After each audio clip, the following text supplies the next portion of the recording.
Stable surface पे आपको दो बॉल्स दिख रही होंगी, इसे ले लेते हैं बॉल 1, इसे ले लेते हैं बॉल 2। अब देखिए इसका मास जो है मान लेते हैं m1 है और इस बॉल का जो मास है उसे कह देते हैं m2।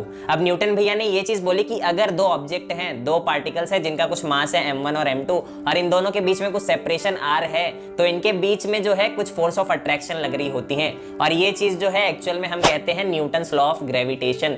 तो उनके हिसाब से क्या होगा कि ये जो बॉल 1 है वो इस बॉल 2 पर फोर्स लगाएगी, अट्रैक्ट करेगी अपनी तरफ, और वैसे ही ये जो बॉल है बॉल 2 वो बॉल 1 को अपनी तरफ अट्रैक्ट करेगी। अब ऊपर एक एक्सप्रेशन आ रहा होगा, मैं आप सभी से चाहूंगा कि आप उसे सोचिए और ये बताइए कि वो चीज सही है या नहीं। अगर ऊपर एक्सप्रेशन जो लिखा है वो आप सभी को सही लग रहा है तो आप गलत है, आगे आप समझिए कि वो क्यों गलत है।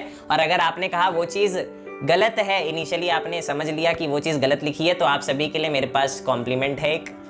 शाबाश बेटा, बहुत बढ़िया मुन्ना।